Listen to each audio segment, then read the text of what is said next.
Hey!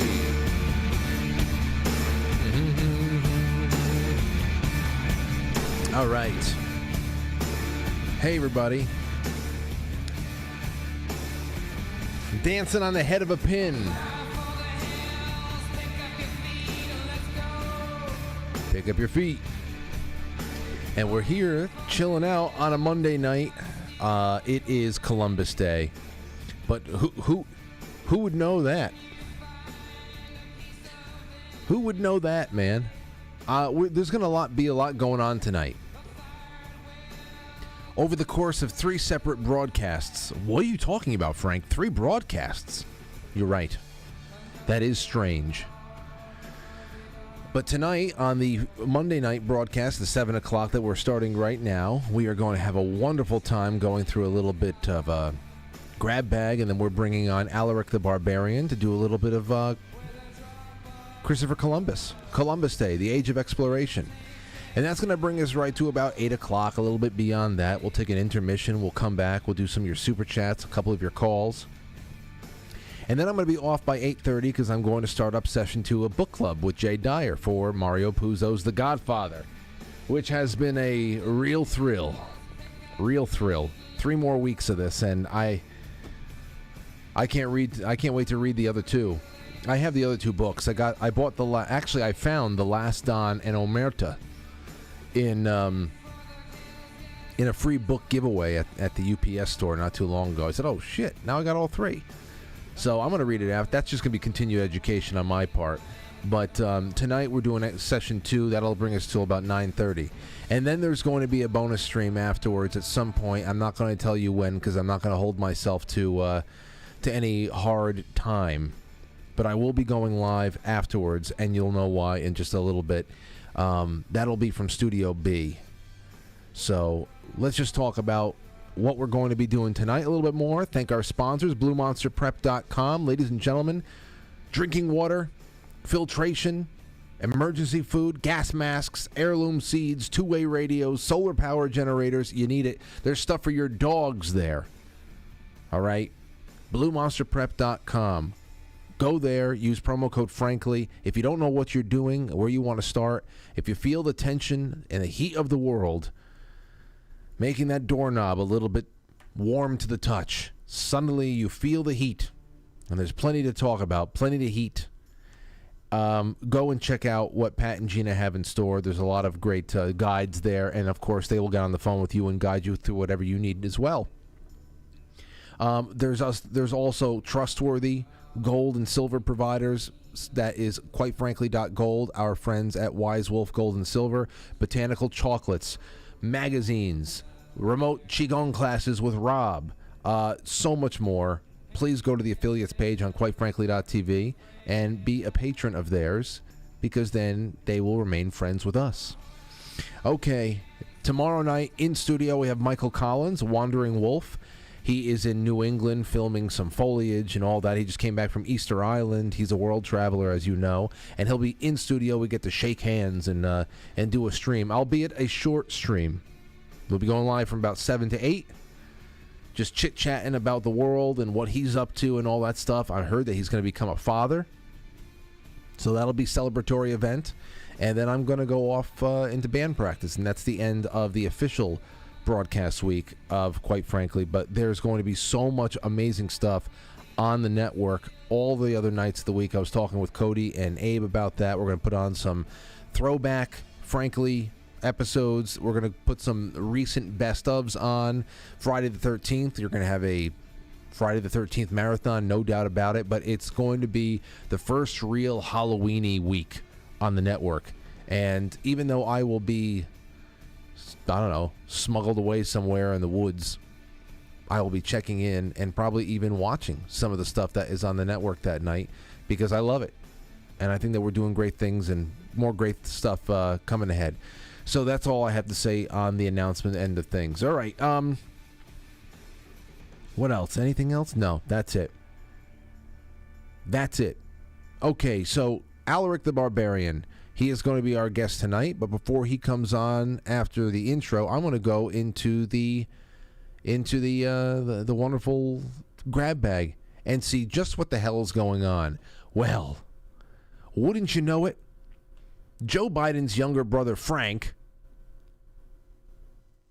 don't do it, Frank, admits that a naked selfie on Guys with iPhones gay dating site is genuine. It is his. But his phone must have been hacked. The photo was uploaded to a gay porn website, Guys with iPhones, in 2018 when Frank was 64. When I'm 64. When approached by Daily Mail, Frank conceded he was the man in the photo, but denied posting it online, saying his phone must have been hacked. Yes, must have been hacked. So, that's... it's taking all my excuses away. I don't know. That's and it's just, is it really anything that you could be surprised about? There they are. Partners in crime. Partners in crime. Oh, that Biden smile. It's heartwarming, isn't it? Yeah, Biden smile. It's kind of a wink. Yeah. The whole family. Real winners. I don't know what to say. I'm there's a lot of darkness creeping in. It's been doing that a little bit more and more lately, and now as I think it's reaching a fever pitch, it's really coming undone fast right now. And tonight's show, whether it be, I think it's going to be somewhere maybe around 11 o'clock Eastern time. That'll give me a little bit of time to get home, to set up, get settled in, and launch some streams. We're going to be getting into the conditions that are building up now in the Middle East, which we had a 0 to 100 acceleration on a Saturday morning between Israel, Palestine, and what does it all mean? So I'm just going to go through some of that stuff later on. I'm going to go through that, things that I had built up that I just knew it would not be good to jam it into the beginning of this show, because after I go through, it really brings up a lot of even Albert Pike World War III letters to Mazzini kind of thoughts. And we had an Albert Pike draft ready to go in our blog section that we quickly scheduled for release, and it was actually going to be released this week. And we said, you know what? Let's just put it up. We put it up on Sunday, and now it's out today. And I'm just going to work off of that tonight. There's a lot going on, and I also want to open up the lines for some calls because theories abound. What is being built up in front of our eyes right now? It's a meticulous planetary conflict. And if you were watching Saturday night, this stream, the maiden voyage that I did with Timothy Gordon from Studio B, Saturday night around 9 o'clock or so, I think that a lot of things that we were discussing really they're going to remain on point throughout the duration of whatever the hell this is, and how bad it's going to get, and what it can mean for the world. Remember, this is a world that has been demanded. That transformation has been demanded of this world. And if you know anything about the people who live on this planet, transformation of everything that they ever knew, ever loved, and ever were comfortable doing does not come easily. So arms have to be twisted. And we're getting twisted. I actually didn't know that we had this many arms. But we're getting twisted bad, and that'll be a part of it all tonight. For now, I'll give you a little bit of Baba Vanga. Baba Vanga's prediction of a great Muslim war resurfaces as Hamas conflict intensifies. You're only going to see this covered in one direction.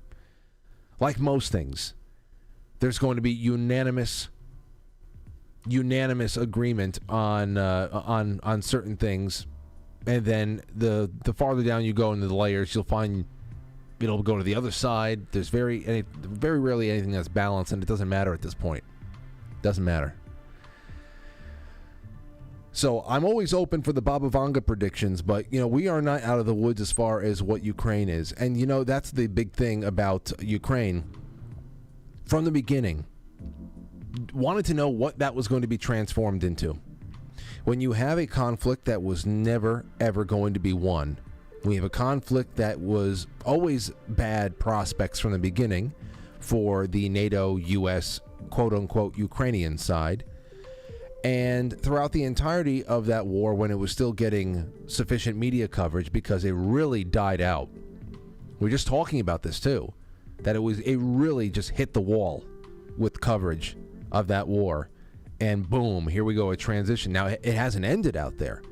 Defeat has not been admitted, nothing like that. And that was the most concerning thing about the war for me, is that they were never actually looking at the prospects of defeat in a responsible way, which means that if they were never going to admit defeat, then the war needed to be transformed in some way so that defeat never had to be admitted. So it's going to be a little bit of a late night stream on a Monday night. I have the flexibility to do it now, and I don't have any other time and any other places to put this segment throughout the week, because tomorrow night is the last show of the week. So that's why I wanted to do this, and that's what we're going to do. And then I have this. I read this on NBC News. A man jumps into the reflecting pool at 9/11 Memorial in New York City. The 33-year-old was arrested and taken to Bellevue Hospital with a leg injury. Man was arrested in New York City on Monday for allegedly jumping into the reflecting pool at the 9/11 Memorial. The incident unfolded about 1:30 p.m. when police were called to the North Pool at the 9/11 Memorial and found the 33-year-old had jumped in. An emergency medical services team also responded and helped the unidentified man, who injured his left leg and back in the incident, and they put him into an ambulance. He was taken to Bellevue Hospital for non-life-threatening injuries, and charges are pending. The man was described as apparently emotionally disturbed person. Later, security guards were spotted erecting chains around the pool to discourage anyone else from jumping in. The pool is one of two at the memorial. Both are in the footprints of the Twin Towers that fell during the terrorist attack on September 11, 2001. According to the 9/11 Memorial Museum, I'll say each pool descends 30 feet and then drops another 20 feet into the central void. So I was there. There is a W Hotel right next door, or at least there used to be. I don't know if it's still the W. But it was one December, maybe in 2014, 15, somewhere around there. It was like the year 16, I don't know. It was like the year before Lauren and I got married. And there's a W Hotel very, very, I think right next door to that memorial. And we had a room that night. It was right around, I think it was December 22nd or 23rd. And we found it a really nice room on Groupon. We used to do that every once in a while. We went on Groupon to see what kind of really nice hotels were listing rooms there. And we would just spend the night in the city. Room service, look out the windows, whatever. And I remember we went to sleep, and I woke up, and I went to, I got drawn to the window. I said, I'm in the city. I might as well, if I'm not going to sleep, if I'm tossing and turning, I might as well just get up and look out the window and just be there. So I did that, and I'm telling you, it was very weird around 1:30 in the morning. I'm looking out the window, and I'm looking at the footprint of the Twin Towers. And I'm just remembering what happened there. That this is you're in a graveyard. That we're talking thousands of people died right outside your window. And that became a very, very overwhelming feeling. It is it's something else down there. It really is. And no, oh God. And you want to know what the other thing is? This reminded me of a ridiculously stupid thing that somebody in my high school class said. It was probably our senior year, so it's about 2002, all right? About senior year, 2002, this kid Drew,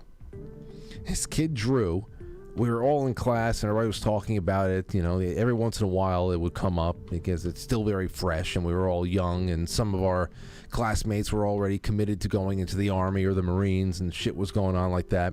And they're talking about whether or not there was going to be a new building built in that part of Manhattan again to replace what had come down.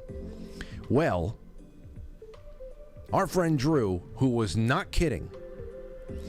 They're talking about future catastrophes. Well, you can't put something back up there. They're just going to fly something else into it, and they're going to get us.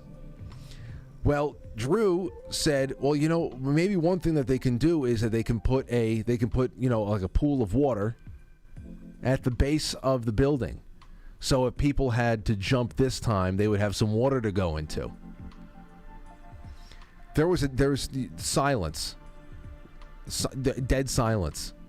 Because I think most people realize this idiot is for real. This is for real.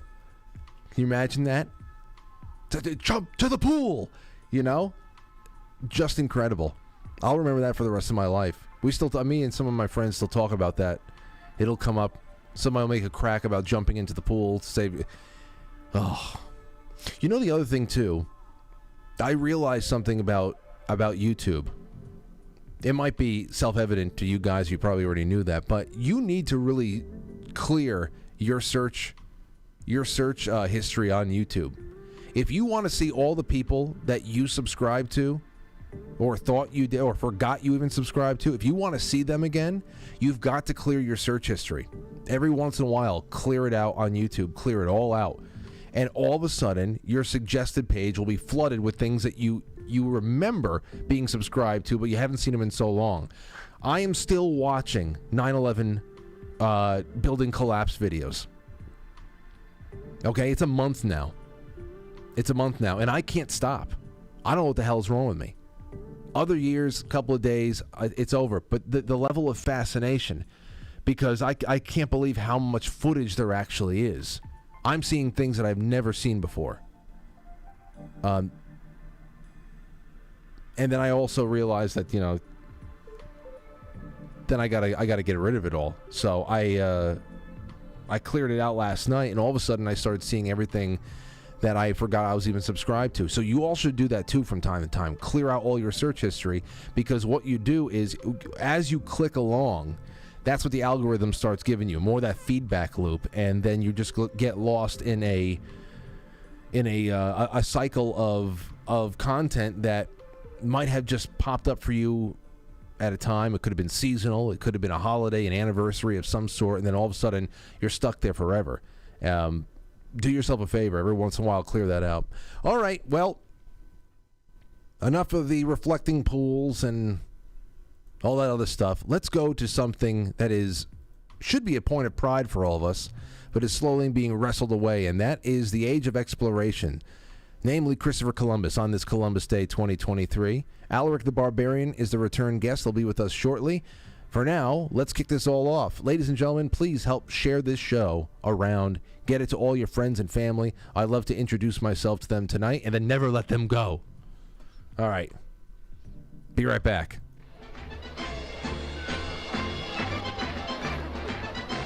Hey, Paulie! Let me have some wine. Paulie! One wine. Music, please. Ah, you look terrific on the floor. What are you, a dance judge or something? What do you got to do it? Well, take a walk around the neighborhood. Do your job.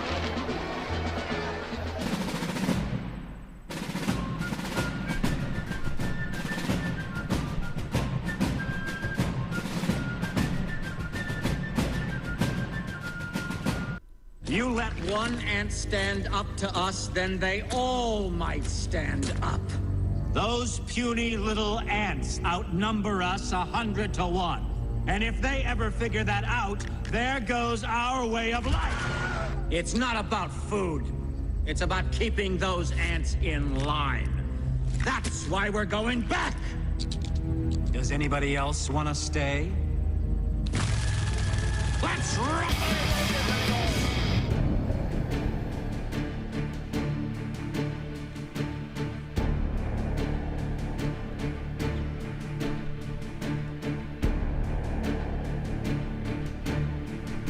Okay.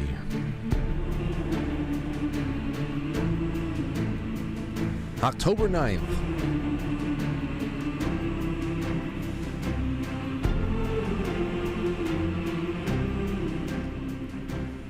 So here we are on October 9th. As I said before, we have our guest, Alaric the Barbarian, he's a return guest, and he is the founder of the Dissident Review. We have done plenty on, I think we've covered quite a bit that was on the Dissident Review. Well, that is Alaric's site. And the last time he was on, he came on to talk about the myth of the Dark Ages, versus the so-called Enlightenment, and we even dipped in a little bit into the Crusades as well, though I think that's something that we have to do a little bit more in the future. I think, Alaric, you there? Yeah, can you hear me? I can hear you just fine. You sound much better than the first time. You must have a new microphone. Yeah, absolutely. I'm glad this is all working out. It sounds great. But listen, let me ask you something. Last time we were on, just from memory, what did we say that we were going to talk about at a future show? Did we jump into the Crusades sufficiently enough, or were we going to talk about the Spanish Inquisition? What was it that we said that we were going to do, aside from the Age of Exploration tonight? I think it was the Crusades off the top of my head. Okay. Because I know we did a little bit of that, but not too much. Yeah, the good thing is that the Crusades tie into this, so... Well, you know what? We have to talk about that a little bit then. We have to talk about that because whatever time we have tonight, I would love to just ring it all out with you. And so let's just talk about this one thing in modern day with Columbus Day. Namely, most people probably don't even know it's Columbus Day right now because it is avoided at all costs. And this is a change. This is a change that we have seen happen in our lifetime. There's always going to be dissent. There's always going to be people who look at history in different ways. And it was in our lifetime that we saw Columbus Day go from something that was a little bit more, I don't know, a point of pride, and has devolved into something that is shameful, where people get brownie points for smashing Columbus statues. That this morning when I woke up, my iPhone told me it's Columbus Day. It's also Indigenous Peoples Day, and I'm sure in 5 years from now, it'll only be Indigenous Peoples Day. So let's start in present day. Talk a little bit about that subversion of the not just only the nation's founding, but the discovery of the continent as well. Well, the subversion of Columbus in particular really starts to become popular with Howard Zinn's A People's History of the United States, which came out in 1980. And though it covers the entirety of American history, it starts out with this utterly polemical chapter about Christopher Columbus and his brutalization of the gentle Taino natives in the Caribbean. And it cites these verses and lines from his diaries that look utterly damning. It makes him look like a absolutely bloodthirsty Hitler-esque tyrant. It's just this guy that wanted to come and rape and enslave and murder for no good reason. And that was the sort of the first shot in the war over Christopher Columbus, which I think the best piece of media on it is probably the Sopranos episode. Oh, yes. Oh, yes. Yeah, but the People's History of the United States just starts off with this brutal chapter, and it became rather famous among academic circles and in public education. And since then, it's been adopted as sort of the orthodoxy about Columbus, that Columbus came to the New World accidentally, couldn't manage anything, and just decided to start cutting people's hands off for no reason. None of which is true, by the way.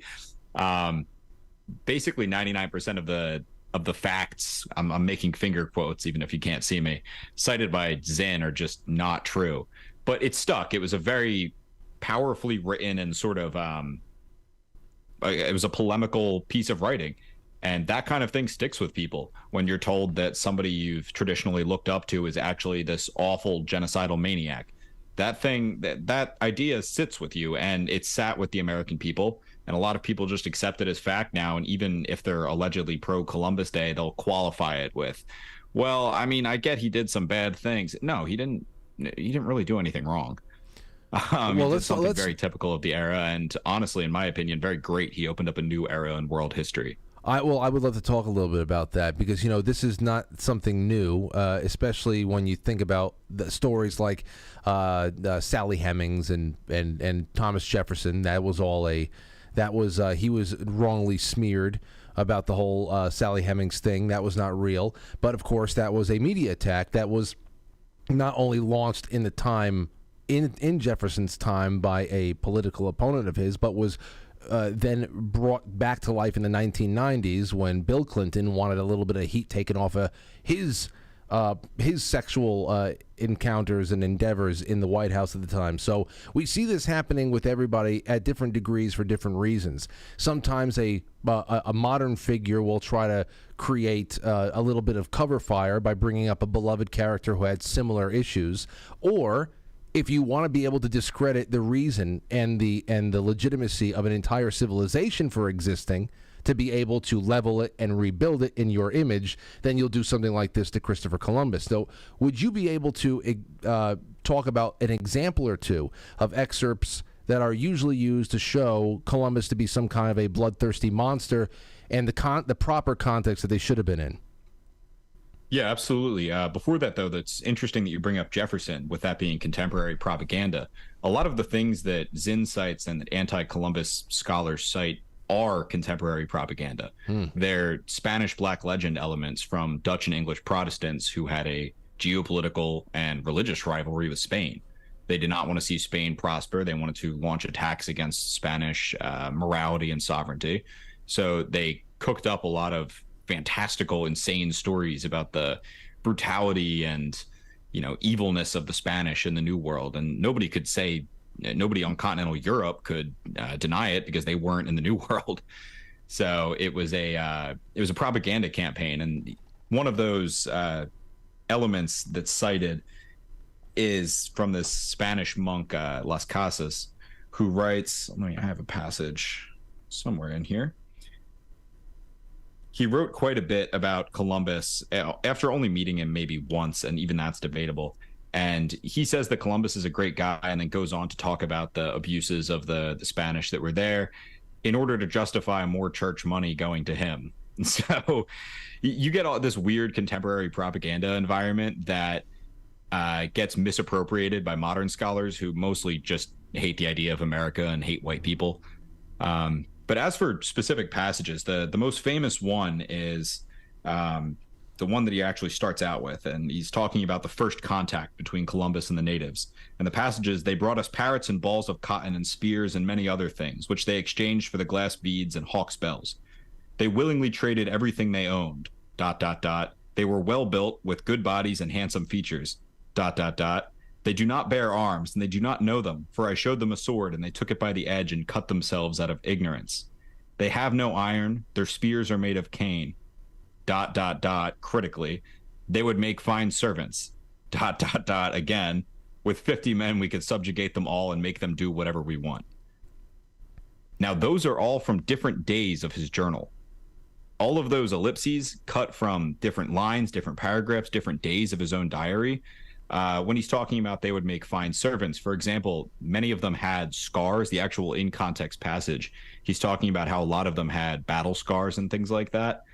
And his conclusion was that all of these neighboring tribes would raid them for slaves all the time. And because of how gentle they are, it makes sense that they're the prized slaving people or enslaved people. So he's just he's making a value judgment of their disposition. And then with 50 men, we could subjugate them. That's just mostly a mistranslation. He's talking about how little force it would take to hold this island as an economic trading port. So you get things like that where it's really dishonest scholarship. And then on top of that, it's plagiarized from this other guy, Hans Koning. Alaric, you there? Yeah. Sorry, cut off for a second. Okay. Yeah, so it was ridiculous you said, scholarship. And if anybody's interested in more on that, I won't go into all of the little things, but there's probably 100 pages on this in Mary Graeber's book, Debunking Howard Zinn. Oh, I would love to read more. I would love to actually have more. Maybe at the end, if we get all through all the other critical points, we can go through more of those. I love being able to have the script flipped on all this Bolshevik nonsense. So let's put a hold on that, and hopefully we have a couple of minutes, because I would like to get a couple more examples if you didn't mind. Yeah, absolutely. I have this in print is the problem I'm looking at. an actual packet of paper. Well, it's no. We'll see what kind of time we have, because I want to get on to something else here. I mean, right from there, you talk about him. The excerpt. I mean, we are told Columbus was, even for those of us who were getting neutral to positive education on Christopher Columbus. We were starting to reflect on his journey. We started to reflect on all the sales pitches that he had in Portugal and then to Spain, and then how Queen Isabella had some sort of a crush on him and gave him a chance. So whatever. I mean, we got the thumbnail sketches, but it was all very neutral to positive, and how daring of an expedition this was, no matter what. Still, and I can speak for myself. I'm sure that some people in the audience would be the same. We were told the story that he was out there looking for a trade route to China. He wanted some of that Marco Polo pasta, and in the process, he mistakenly landed in the Western Hemisphere, assumed it was India, and the entire thing was just kind of one big stumbling, bumbling mistake, falling into a historic moment.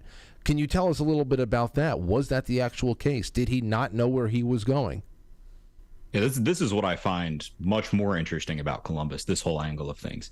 Personally, I believe that he knew exactly where he was going. He didn't know exactly what was there, but he knew that there was a landmass that he could reach via a very specific route, and he reached it, and then he wanted to protect his competitive advantage. So he did things like he told his third crew that if they said anything other than that they landed in India, he cut their tongues out. That's always cited as him being arrogant and like stuck in his way of thinking, but that seems to make much more sense as and this is an insurance policy, because he was still trying to monetize. But I'll start from the beginning on this one. Columbus was a Portuguese captain. He was ethnically Italian, but he was sailing for the Portuguese, and the Portuguese were the best sailors in the world at the time. 15th century, they were just dominating. Henry the Navigator invested so much in sailing technology and training that they became a naval superpower instantly. And Columbus sailed for them on a lot of trading voyages. He had all of the inside knowledge. It was very secretive at the time. It's a lot like a startup culture or tech or something like that. And he came to the conclusion, in my view, from a lot of reading, he was also a map maker and a bookseller, that there was something across the Atlantic and it was reachable. It wasn't the east coast of Asia, but there was something there. Part of that came from other Portuguese sailors just objectively seeing land and recording it either quietly or having maps made that were secretive and things like that. When you sail from Spain or Portugal and you sail south to go along the coast of Africa, you have to swing out west to go with the trade winds. You don't just hug the coast. You can't do that with a sailboat. So you swing out west. You can very easily overshoot that with unfavorable winds, and you would almost 100% see the eastern tip of Brazil, or maybe the Caribbean if you're further north. You would see these land masses, and there's some maps that show like vaguely charted stuff in the distance over there that they knew wasn't China. They named it other things, but they knew that there was something there, bottom line. Besides that, Columbus had sailed on trading missions to Ireland and Iceland, both of which have long-standing old traditions of the idea that people had crossed over to the Americas. Yes. There's the monk St. Brendan in Ireland, and then in Iceland, obviously, the remnants of the Viking expedition were still alive in culture as sort of legend. Mm-hmm. So you take all of that together, and his eureka moment, as far as we have, is he has this French book about cartography, and it talks about all of the known land masses of the world and the oceans and the size of the earth. And he has in the margins written, there is no possible way that half of the earth is covered in water. That is an interesting thing to write. Now, that is normally taken to mean that the earth is actually half its size and I can get around to China, because that was his proposal, by the way, that the earth was a third to a half smaller than we thought it was, and that I could thus easily sail to China. So at that point, yeah. was he contesting the size of the Earth that was established by Aristophanes? Yes, that's why it's so ridiculous, and that's why the Portuguese court laughed him out. And this map that he was working off of that had some sort of a hint that there was a Brazilian coastline out there, that it wasn't China, that there was a Western Hemisphere that was unlike anything that most people had known. When was that map put together, and by whom?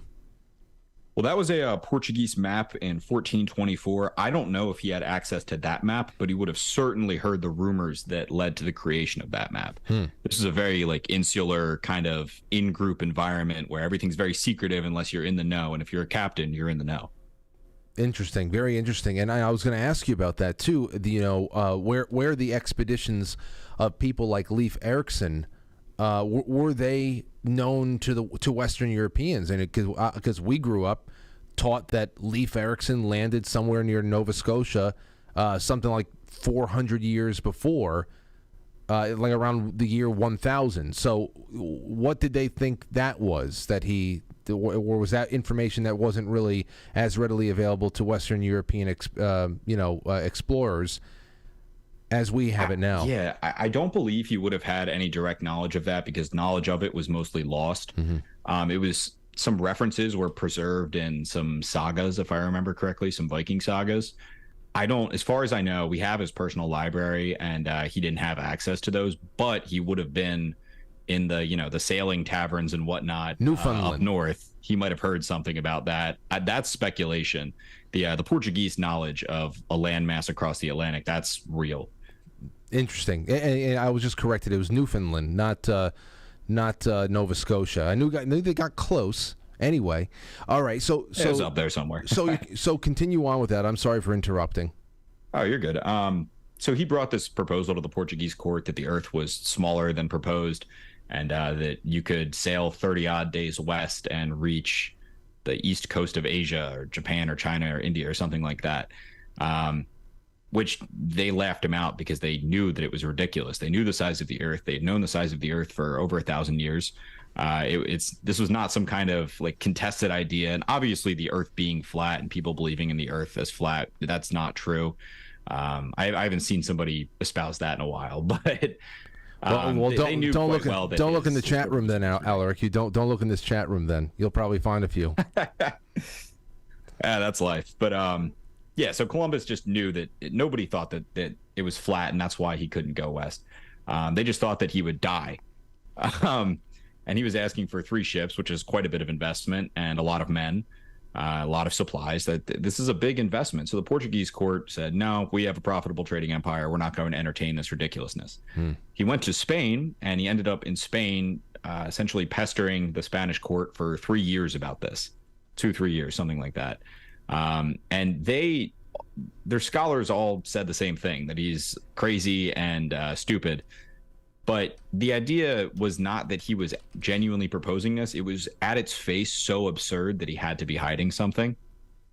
This is like saying you need to invest in my business because space isn't real, or something like that. Like something that goes so against modern thinking that it's ludicrous, right? The Spanish were falling behind the Portuguese at the time. So they were really looking for desperate new ideas about how to economically outcompete. And this was the Court of Castile at the point. So it's not Spain, but it's close enough. I just refer to it as Spain. But the Spanish wanted to outcompete the Portuguese. And eventually, when he threatened to take it to France, they finally capitulated and gave him 3 ships. He sailed west. He used the trade winds that he knew well about from being a Portuguese captain. And it was actually a pretty smooth voyage. They didn't have any issues on the way out, really. Yeah, and then he landed in the New World and said, we have to monetize this somehow. We probably shouldn't let other people know that there's a whole other continent here popularly, or there'll be a lot of people competing with us. And that's where he thought he landed in India myth comes from, I believe, at least. And I believe this is supported to a good extent by primary sources. It makes a lot of sense. Just like you said, it makes the most sense to you. The way that you put it out there, it makes the most sense to me, too. I mean, this is a huge, huge find. And whereas you wouldn't want, maybe at least until you get all the deeds and everything worked out right, if you found yourself some kind of a source of oil, you wouldn't want to let everybody know until you secured that land and you secured that investment for yourself, and that was it. So it makes sense that this would be something that, hey, we just made a mistake, or tell everybody It's India, and that's it. Now, when it comes to the what comes next, that is, of course, as we said before, the Bolsheviks slander him for slavery. What exactly? Where does slavery come into this? Was there? I mean, we're talking about the 15th century here. So, I mean, right now there is over 50 million slaves living in the world right now, mostly in Asia and Africa, and so this is just something that has always been the case. But was there any element of slavery or human capital that was actually a part of his expedition there? And if so, what else was the main goal of the expedition? Well, the main goal, as with most other Spanish-funded explorers, was find gold. That's what they wanted. They wanted liquid cash, basically. Slavery came into play when he realized that he practically could not trade with the Taino or any of the other native groups because they were far too primitive. And the goal, actually, from all of his writings was very heavily focused on conversion and education. And things only got bad or exceptionally out of the norm for the time when he left. When he would leave one base and go to another, the Spaniards that were under him, which, by the way, resented him for being Italian, they did not like serving under a foreigner, they tended to get pretty violent. Now, this is also in response to raids against them by other native groups looking to take slaves and women and things like that. It's not this simple cut and dry environment where there were these idyllic natives living perfectly in harmony with the earth, and then Columbus showed up and enslaved all of them. That is just flat out not what happened. He entered into a warring, primitive Stone Age environment, and in an effort to sort of set it in order, ended up, because, by the way, these slaves were not worth much. This was not like the later transatlantic slave trade where it was a booming market for slaves. Slaves were not worth that much money at this point. Sort of an incidental, in all honesty. And it very typical for the time, really nothing out of place. And I find moralizing about it very, very tedious, because everybody was, I mean, the natives were enslaving each other at the time. Yeah, I was wondering how you would approach this default position, and that's all it really is. It's a default position. If you do actually have any interchanges with people on Twitter that are actually people and not robots or some kind of, handicapped child, there is, I mean, this is all there is. Oh, he was a rapist and he was a slaver.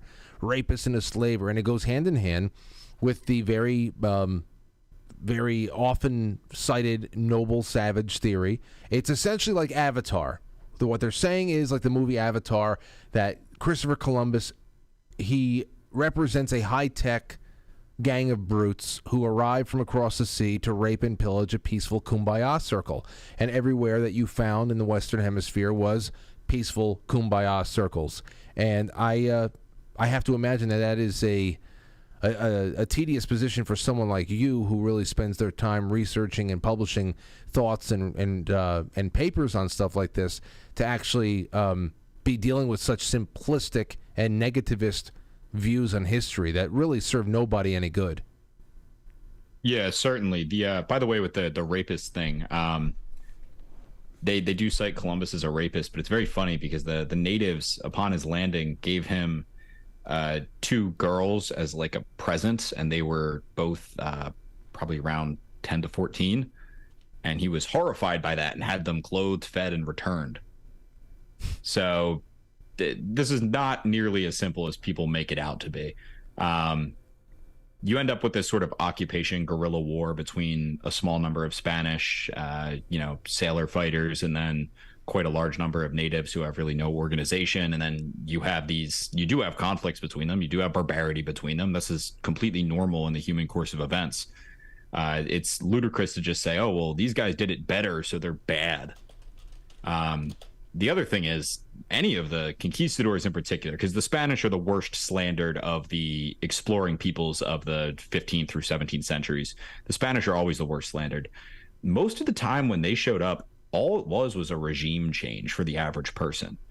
For the average native in, for example, Mexico, they were already enslaved or working as a serf, and then they were now just working as a serf for the Spanish. The same thing applies with Columbus. essentially. This is a group of people that are constantly going around fighting each other and enslaving each other. Columbus comes in, tries to build essentially a European civilization. So the first step of that is to get things in order, stop the, tribal Stone Age conflicts, and convert people to Christianity. I was also reading there too that I don't know if it's Taino or another tribe around there, that they were cannibals. And, the Carib. Oh yeah, well the Carib, and that this was one of those things where there are certain things that any of these crews that were going out, that were manning they're manning these ships and going out making this journey, would start learning about the natives there, especially the cannibalistic tribes. One time, I read about a situation where a minister or a priest, a monk, was actually taken, killed, and eaten, and because some of the members of the tribe got very, very deathly ill after eating this monk, they never touched a man of faith anymore. So what a lot of the crew members used to do is dress like monks and priests to at least give them a chance of not being touched by these cannibals out there, just because of what's one bad luck, I guess. I don't know. The meat wasn't that good or something. But this is the kind of conditions that were found all over the place, aside from those who are maybe a little bit more reasonable and could be dealt with once you establish a line of communication. But let me ask you this. How much of the age of exploration do you believe was driven by the desire to just merely find new frontiers, like a very romantic desire, and how much was driven by commerce?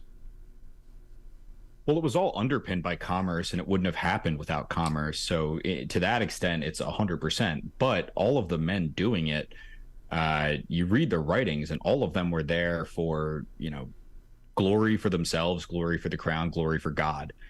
That's always what comes up. They're never, they're never just pure greed. Even the guys that are easiest to slander, like Alvarado or some of the other men under Cortez, those guys were there for a almost like monomaniacal desire to conquer and fight.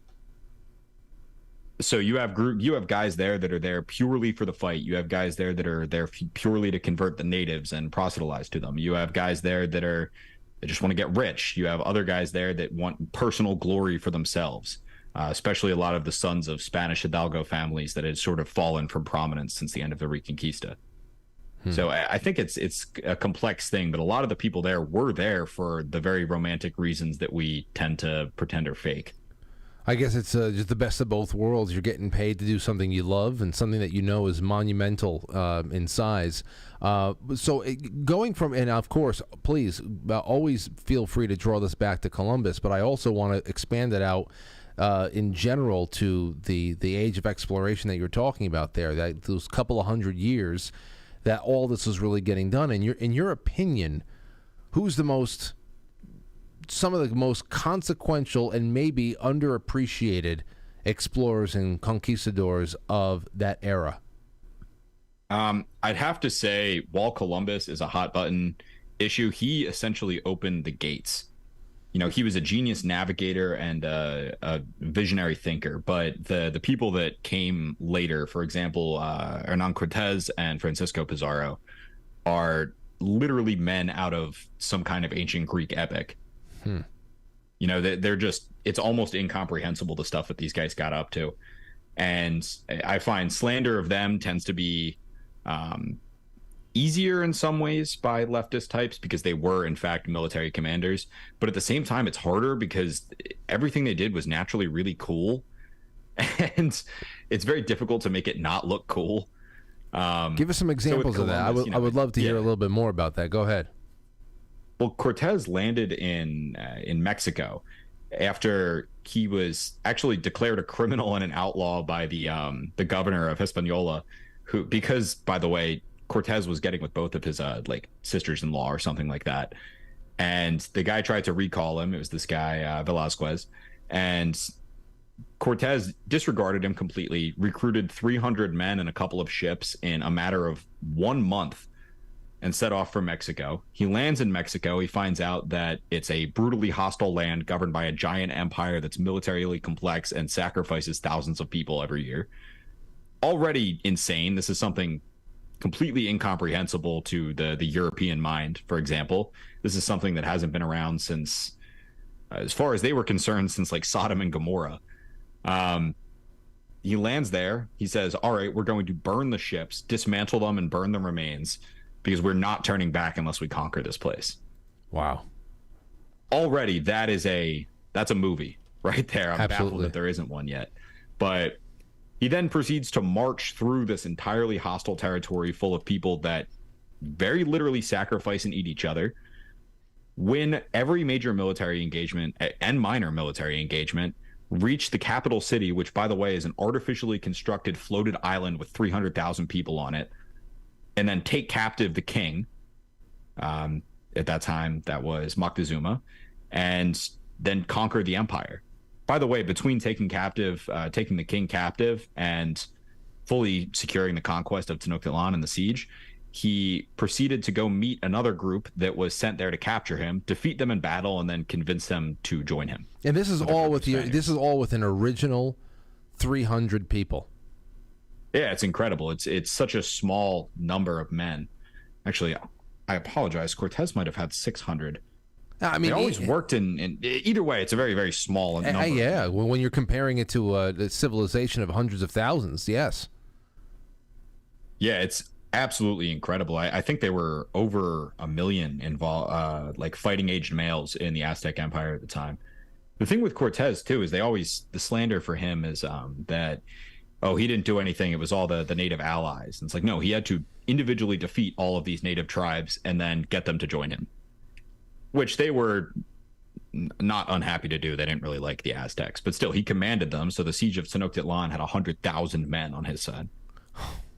Can you imagine? See, now I'm thinking about this guy.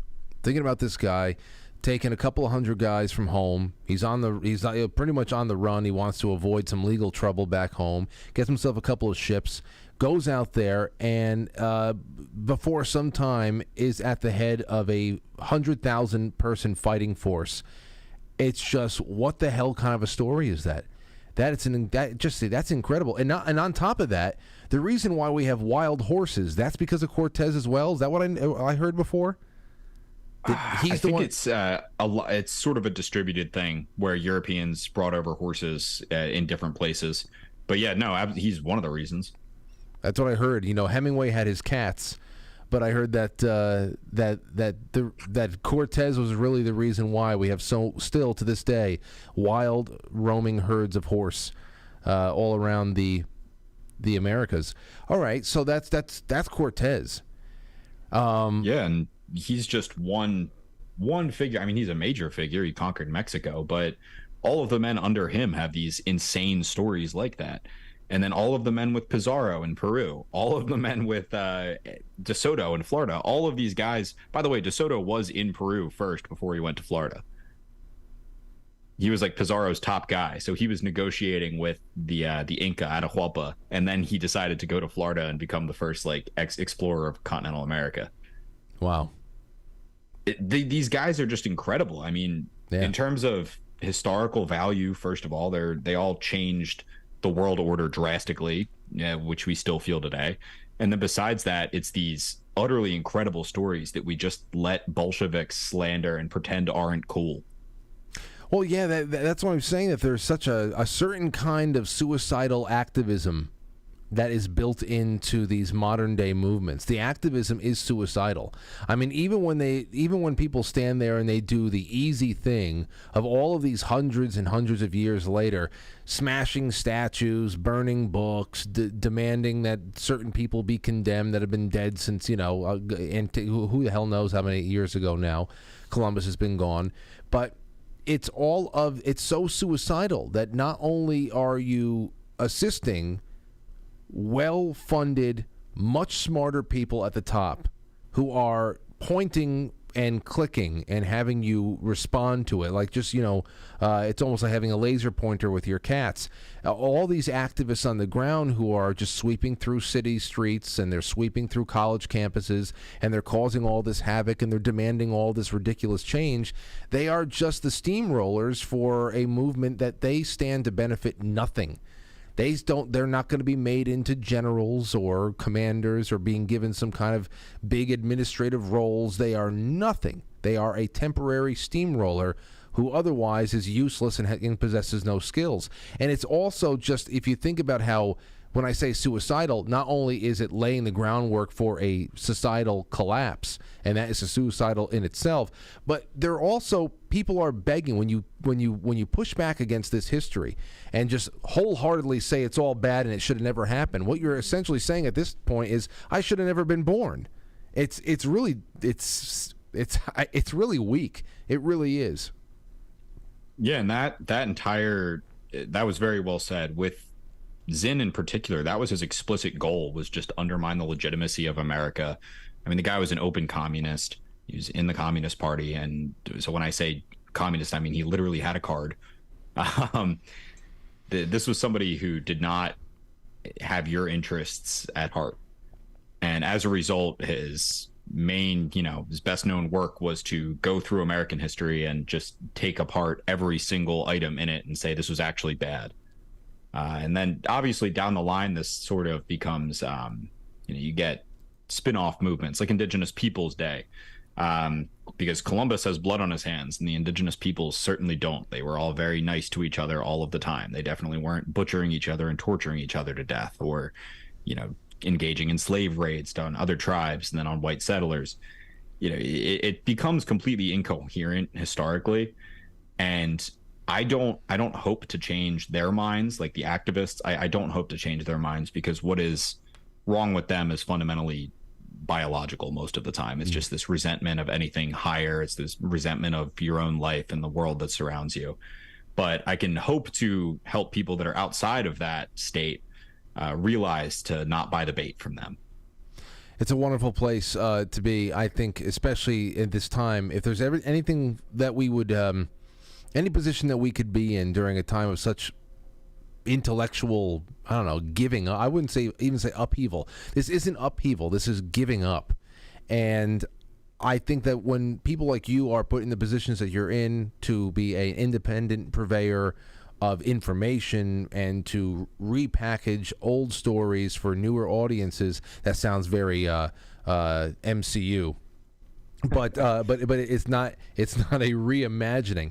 It's representing something that has been lost and told that it should not be looked into. I think that this is great. If people are hungry for something other than the negativity and other than the constant self-flagellation of this kind of debt that all the unborn babies of the United States must pay still for the sins of people from hundreds and hundreds of years ago who did nothing but build society, build the civilization that at a time we were benefiting handsomely from, and now it's all being picked apart, and now I feel like we are just a corpse that are having the bones picked. But still, give us a little bit more. If you have anything else you want to leave people with, any big points, stories, really to drive home the history of the day and how it's relevant to us, please go right ahead. And if not, talk a little bit about the Dissident Review and what you're doing and how people can follow you. Yeah, well, first of all, thank you. But as for relevancy today, I think Spain, right at the beginning of the Age of Exploration, is one of the most relevant time periods to whatever's going on right now in history. You have the Reconquista was ending at this point. 1492, Granada was officially retaken from the Moors. So the entire Iberian Peninsula was now once again Catholic European, roughly. But all of these families and men that had made their fortune over generations and generations as hidalgos, as knights, they were fighters for the Reconquista on the Muslim frontier. They were at their core frontiersmen, very similar to American frontiersmen. They were suddenly left without a frontier. There was nowhere that you could send your young son or grandson to go define himself and get rich and find glory and all of these things. There was no proving ground anymore. There was no real frontier. But right as this ended in 1492, Columbus discovered the New World, and a new frontier opened up. And all of the men that ended up over there were of this class of either disaffected hidalgos or other men that would have fought in the Reconquista if that was available to them, that wanted greatness. They wanted to test themselves in a pure meritocracy. They wanted to seek individual wealth. They wanted to seek civilizational glory. That opened up right there. Right as one ended, the other one opened up. So my question is, right now we have a mass of young people, particularly young men, that feel stifled by the lack of a frontier. I'd say I'm one of them to an extent. And the question is, what's the next thing? It's never over, is my point. Right. You never run out of something to go push into. And you can see that it's a powerful thing to have. And having that frontier open up essentially made modern Spain. You're right. You're absolutely right. And as you were going through that, I started asking the same question that you eventually got around to. What is the next thing? Is it a physical frontier, or is what has been done to us over the last however many, maybe 3 or 4 generations, has been mostly psychological? Is the next frontier the mind? Is the next frontier the spiritual rebirth, and of course a replanting of the flag of our respective flags wherever we already are standing geographically, because there's no new continents to be discovered, not that I know of. But at the same time, what do we have to rediscover at this point? Perhaps there was a time when the East knew that the West was there, and then there was some sort of a reset and a disconnect and forgetting that we existed. Perhaps there's going to be a little bit more of a symbolic crossing of the Atlantic again to find something else that might have been lost. I think right now the biggest thing that we're out of touch with is our dignity and our faith. So perhaps it's something a little bit more, I don't know, esoteric, a question to ask, unless you think that there may actually be a physical move that needs to be made. Yeah, well, that's the question, isn't it? Who's our Columbus going to be? I know. I think that's one of the reasons why we can't slander Columbus or other conquistadors, because there's a large subset of people that want nothing more than to follow a Columbus into uncharted, savage territory, whatever that means. Maybe it's financial, maybe it's some kind of open up in business, and people get to do weird Wild West crypto stuff. Maybe it's something like that. Maybe it's a mercenary warfare in the more obscure regions of the world. Who knows?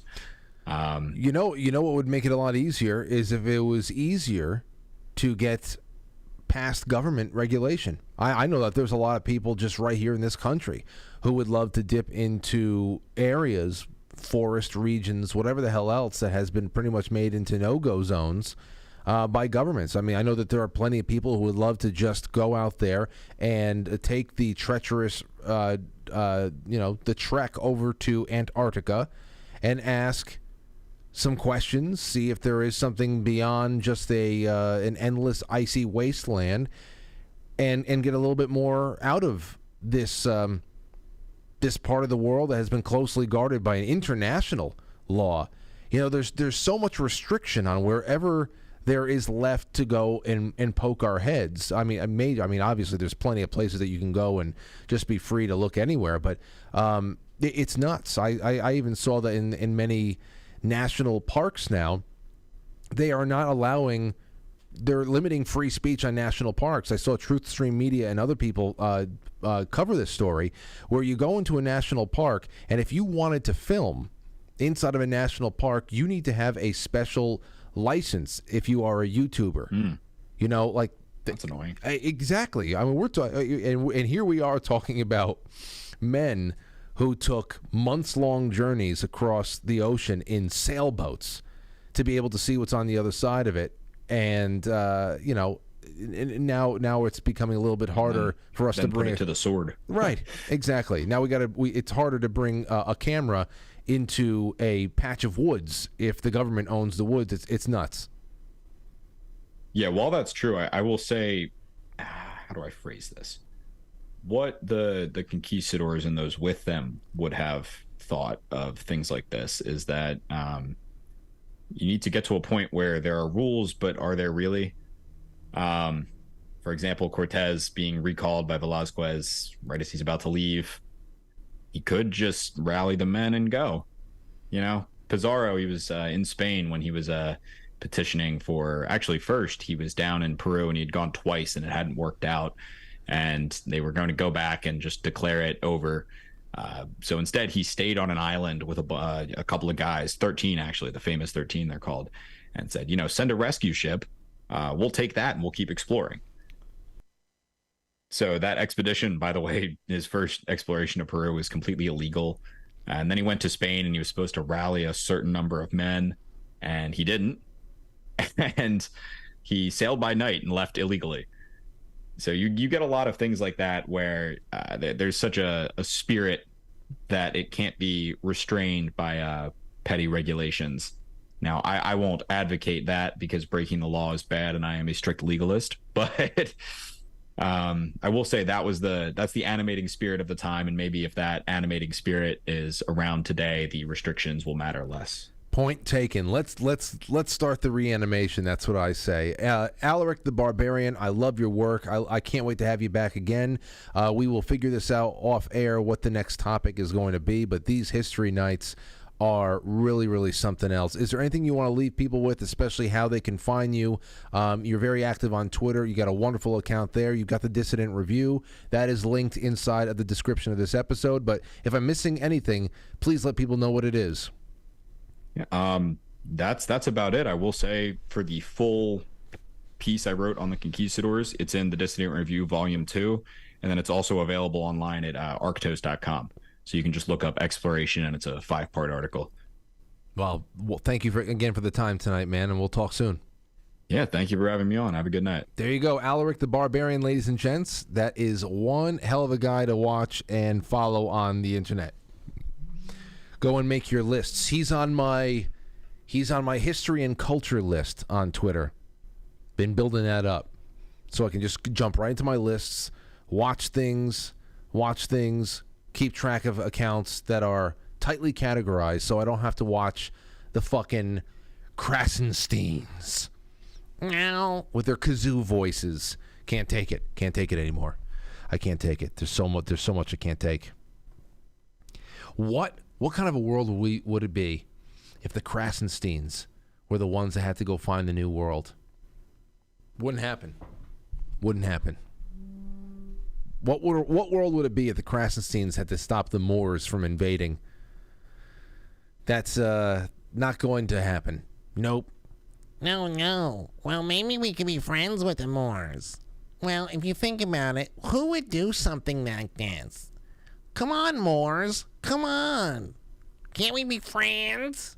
Freaks. You stupid high-pitched freaks. I'm sorry. I just ruined the entire... Alaric, I'm sorry. Put a stain on our entire episode tonight. I went into a Krasenstein freak out. Anyway, let's go and take a quick break. When we come back, we've got a few minutes. I want to go into your super chats. That's quite frankly superchat.com. All of you rumblers out there, send in some rumble rants. There is the gold pills on Foxhole. That is on quitefrankly.tv. I will be back in a flash. Don't go anywhere. It's intermission time, folks. Time out to press the like button. Thank you. Ladies and gentlemen.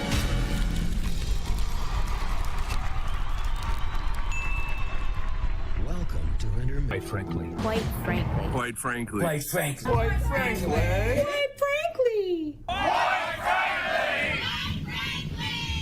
Quite frankly. Quite frankly. Quite frankly. Quite frankly. Quite frankly. Quite frankly. Quite frankly. Quite frankly. Quite frankly. Quite frankly. Quite frankly. We all support, quite frankly. Not quite. Quite frankly. Let's go, Brandon. Quite frankly, in Roma, Italia. Quite frankly. You going on Frank's show tonight? I want to get a Coke. Can I get a Coke?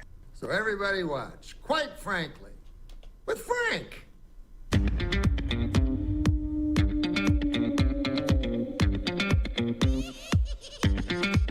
quite frankly.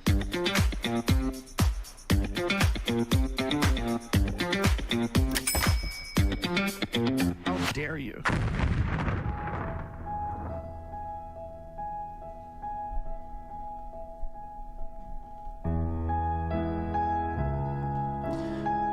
All right, it's time to take some calls. Time to take some calls. Yeah, I know some people are probably like, what happened to Dick Van Dyke? Well, I'll tell you what happened to Dick Van Dyke during the October 2023 intermission. It got flagged. So since October has kicked up, every episode has been blocked on YouTube because of those the dancing number that's in the background, even though the speed was worked with and all that stuff. So I couldn't keep snipping out intermissions. So I said, Cody, I think we're going to have to get a new dance. And he said, oh, shucks. I said, I know. I got a couple of emails, a couple of complimentary emails that came in about Dick Van Dyke. And so we had to change it up. You had 2 intermissions in October so far. We'll see how far this one lasts.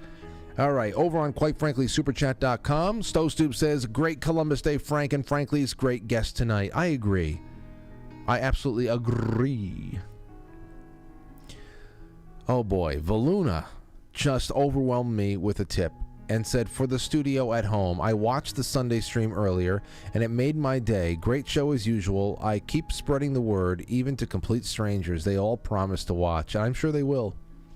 Well, the Sunday stream, for those of you who are monthly sponsors, this Sunday stream, Aurora was in rare form. She scared me. And she scared everybody at home, too. She just appeared over my shoulder and went, and boo! Jumped out everybody. And then she came in and she wanted to polish my head. So she took her little mopine and she did my hat. Then I took my hat off. I said, can you polish my head? And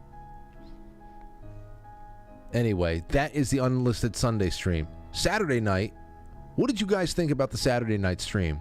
Now, I got a lot of production notes for myself. I'm working with that neon in the background to try to, cut down on the flickering. As I said, I already got away from the alternating currents in the wall, and I put it into a direct current. I put it into a battery, thinking that was going to cut down on things, and it did to a degree. But I have a little bit more light balancing to take care of, and I really wish that was my forte. So I'm just really, little by little, turning some knobs and trying to adjust this so that I got that nice glow. I can incorporate the neon behind me. But Saturday night was really, really cozy, and I'm happy that we are almost 100%. And now I'm 100%. You know why? On Sunday, what I was showing everybody on the stream was I got myself a 15-inch monitor. It's an external monitor for either, PlayStations, gaming consoles, laptops, things like that. A 15-inch monitor that I'm able to set up right over here on the left side. It came in on Sunday. Mini HDMI to HDMI into my last remaining port on the tower that I have.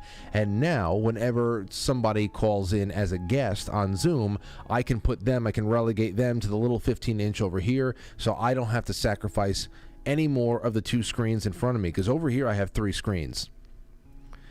So I have almost completely cloned what I have going on right here, but for on a miniature scale at my home office closet. Okay, in here it's a very airy room, tall ceilings. I have room for at least 5 or 6 people to sit around, and microphone options, monitoring options, all that stuff. This is Studio A, but Studio 69 is home, and I think it's going to do the trick just nice. And we'll go and mess around with that a little bit later on too. Thank you so much, Valuna. Thank you so much. Shotzi says, sending love for the show and all the fabulous Franklies. And Jay Britz over the weekend said, Frank, this is a 15-inch remote monitor fund. Warmest regards to Lauren and the Nugget. You didn't have to do that, Jay. Thank you so much. That wasn't, it's very nice of you. It wasn't a lot of money. It wasn't a lot of money, but people are very, very kind. Because we're only getting better with this. This is only about making the show better and more value added for people. What we're going to be able to do tonight is a part of that. You know, I don't want to stay here all alone in the building and do a late night stream when I have things that I want to get done and no time during the regular week to get it done any other way. So tonight I have the option, the flexibility of going live whenever and not bothering anybody either. That's the best part.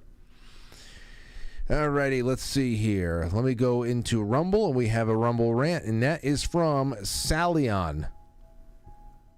Or S.A. Lion. You got the best show, Frank. Thank you. Oh, I love hearing that. Love hearing that. The Christopher Columbus show, history. That's the kind of thing I wanted to be doing.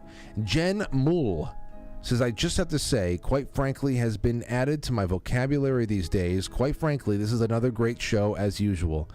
I appreciate you, Jen, and I know. Quite frankly, has been a wonderful marketing choice for me, and I didn't even think about it. You know how you go and you buy yourself a car, and you're driving, or you lease yourself a car or whatever. You're driving in your new car, and suddenly you realize how many of the same car are actually on the road with you.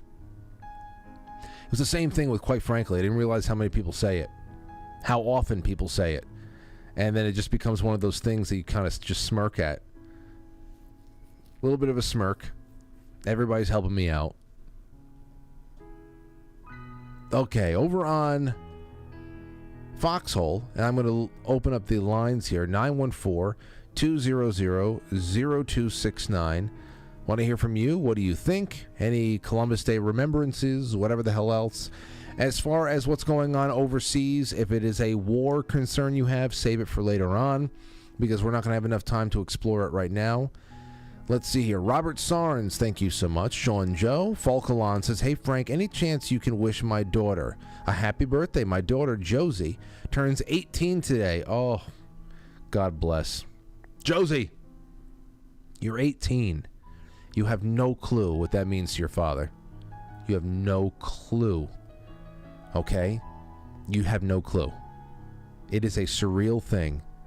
And, it's a very surreal thing for him. And I'm sure you make him very proud. And happy birthday. And be good. Be good and listen to Dad. Still, to this day, listen to Dad. Please. Because if you don't, then I'm losing hope that Aurora will. Okay. Okanagan.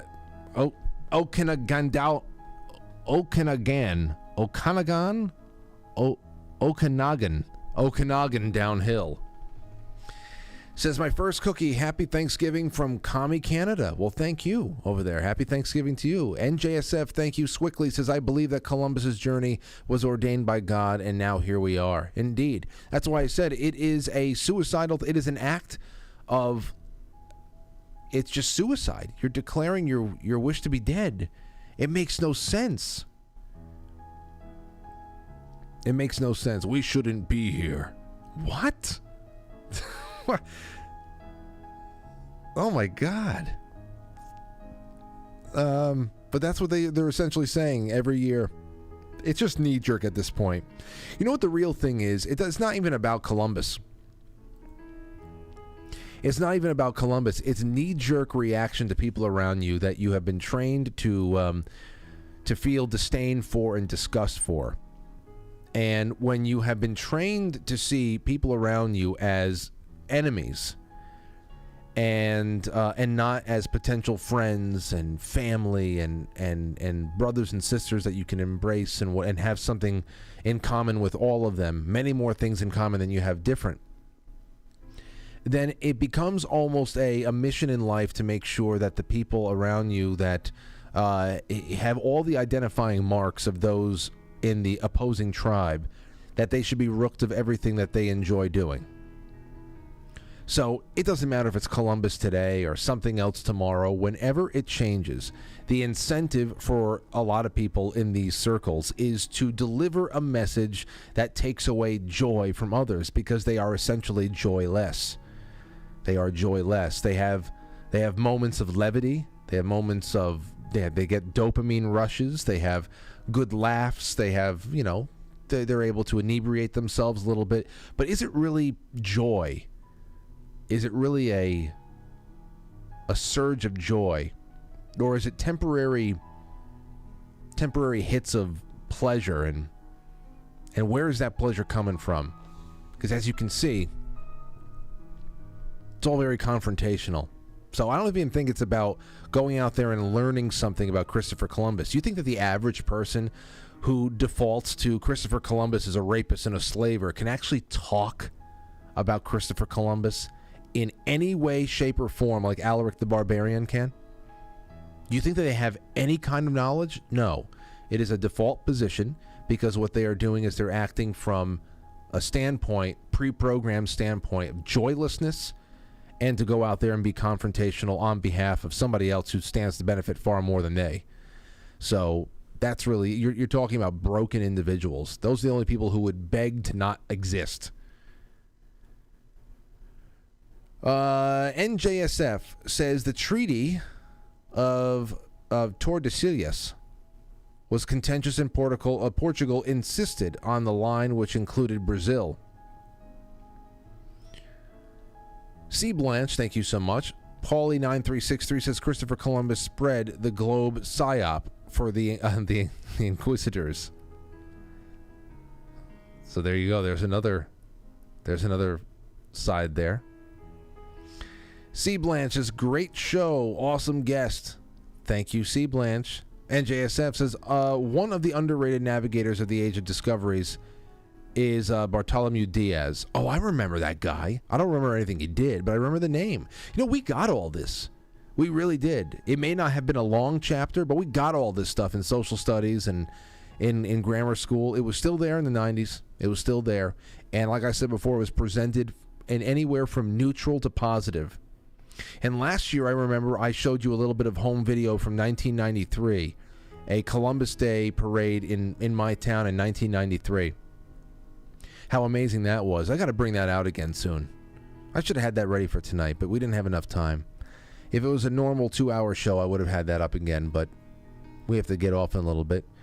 American Beauty says, listening always, Frank. Always wanted to spill a bunch of pills on someone. Today's the day. Love ya. And American Beauty dropped a fleet. Okay? In Foxhole speak, a fleet is big. Zoso Dude says, most fascinating guest ever, but I'm a real history lover, so there you go. Great show, brother. And C. Blanche rounds it all out, says, Amen, Godspeed. 914-200-0269. So much to go to, so much to say. And what else? Jay Semo says, I ordered Debunking Howard Zinn. Great show, excellent. I have to do that myself.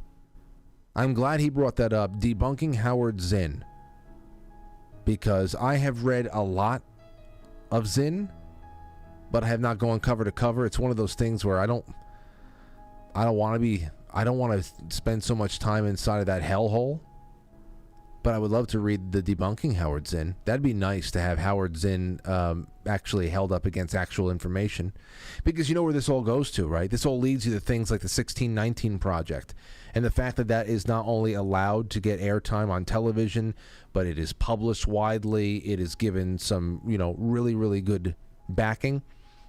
This is all part of the same thing. All part of the same plan that Zinn is part of. 517, you're on the air. Go ahead. Hey, I was just catching up on your program from over the weekend or last week, and it was about, you had Tim Gordon as a guest on your show. He was on Saturday night. Hang out with me a little bit. Saturday night.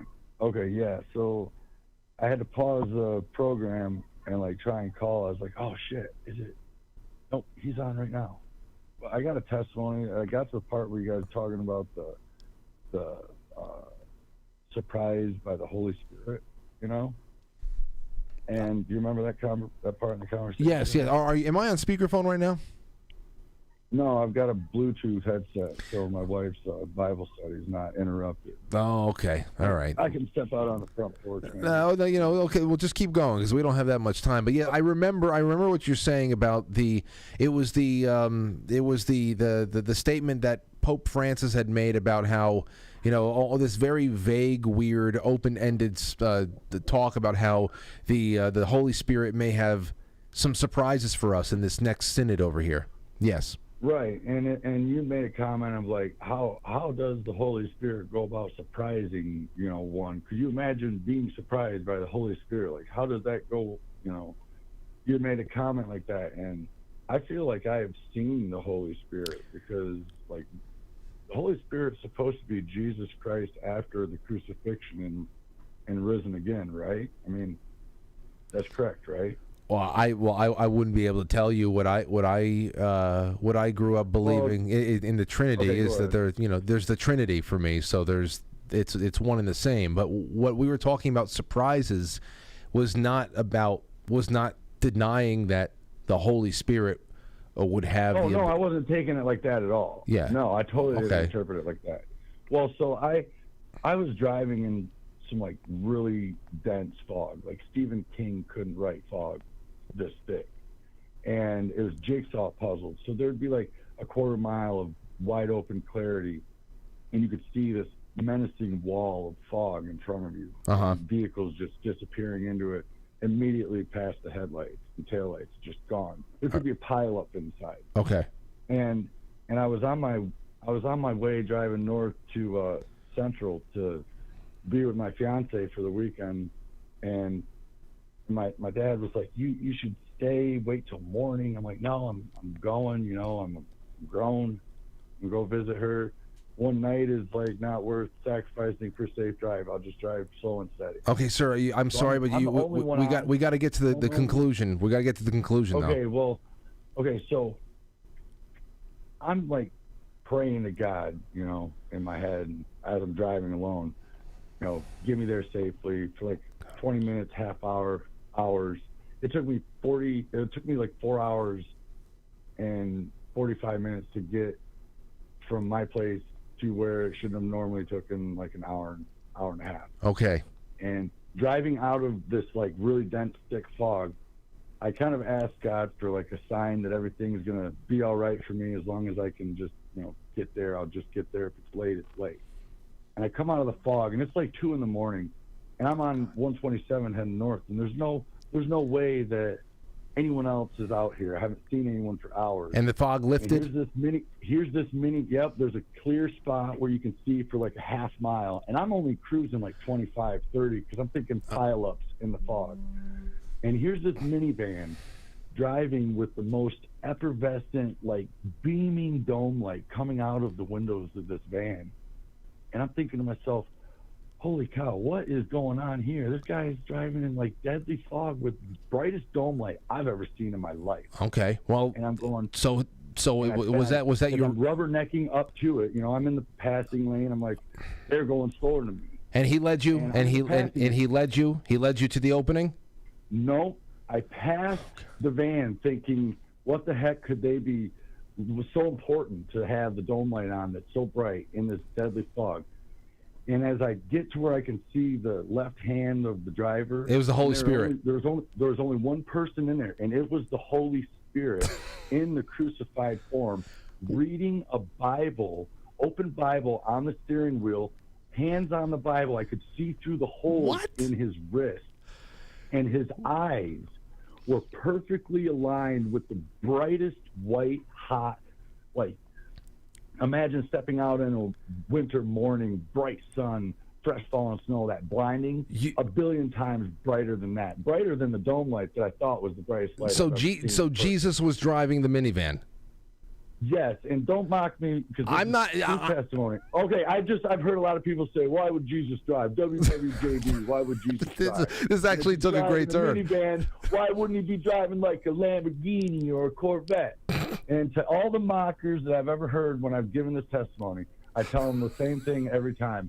I'm like, Jesus is about saving souls. A Lamborghini and a Corvette can only hold one passenger. You're right. A minivan can hold more. You're right. And I was overwhelmed. I am, absolutely. God bless me. And I was like overwhelmed with this sensation. I like actually thought in my head, I'm going 25 miles an hour. I could jump onto this van. I wanted to be in that van. You should. And I'm not kidding you. In my conscience, my other me was like, wanted to jump hey, dude, onto turn the fuck around. You're in deadly fog. What the hell are you doing? And I turn right around, and I go into the fog, and I'm like white knuckle, like, oh, my God. That was a sign that God just gave me that I'm going to make it safe however long it took me. Well, that's... The next clearing, okay. come to a complete stop on the highway. Well, I get out of the van, and I'm waiting for this vehicle, and it never came out. And there were no turnoffs. He deserved. He just disappeared. Well, then he did. So then he was pretty much. Jesus was pretty much like your Rudolph the Red-Nosed Reindeer. He brought you through the fog at the Dude, last. I got goosebumps sharing that testimony with you. Well, you know, I got goosebumps when I've been a long-time listener. I called you on my cell phone. Usually, I never get through. But well, here's the one thing I will say: I would never doubt that Jesus would be able to drive a minivan if he had to. Number one. So I'm not doubting that that's possible. If Jesus was there, he could definitely figure out how to drive a car. He's done far greater things than that. But I think that what you really got me, and thank you so much for the call. I'm sorry, but I have to stop because now I know I'm going to continue back to your Saturday night program. Finish watching that. Okay, you go ahead and store me however you want. If I call again, it'll be from this number. Oh, good. All right. Well, I'll be on the lookout for it. Thank you so much for that. There you go. Hell, it's like when he started calculating just whether or not he could have jumped onto the other van. That's when I almost lost it. That's when I always lost it. Because can you imagine that? He's in the middle of the fog. He already thinks that his life is in danger because he can't see where he's driving. And then to feel that it might be prudent to jump out of the van onto a neighboring car just because you think Jesus is in there. Or you're seeing Jesus. If I saw that, I would think that this was the end. This is the end. I'm dead. I already died. I fell off. I drove off a cliff, and I'm already dead. So that would have been, wow. All right. Well, that's one a journey. That is a journey. We were talking about great exploration and expeditions tonight. Well, that was a journey. I'm glad I stuck it out. For the first 4 minutes, I'm sure you weren't glad. But it got somewhere interesting, didn't it? And that's why we let it roll sometimes.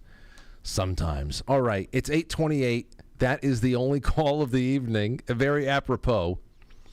I'm going to go start my book club. I'll be done around 9:30.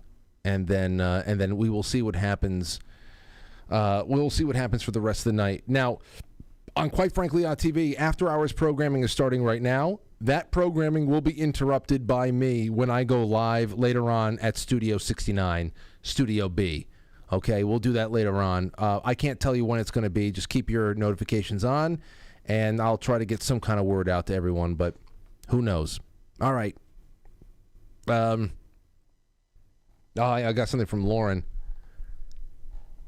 Lauren's, she really liked the call. She said, OMG, not to laugh, because I believe he believes it. Oh, yes. No, I know that's real. That's real. And I hope we get a follow-up to that. Thank you all so much. We will be right back on the other side of this for book club, and then I'll talk to you guys later. Good night, and thank you some... Oh, wait, hold on. Make sure I didn't miss anything over here.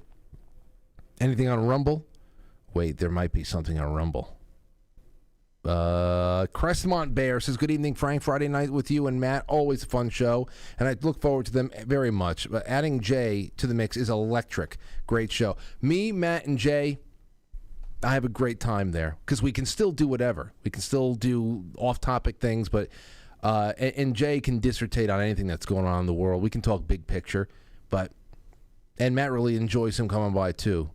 Crestmont Bear against PS. The key to driving with drowsiness is eating sunflower seeds. The act of chewing the shell to get to the seed keeps your brain awake. I bet $100 super chat on it that it works for you.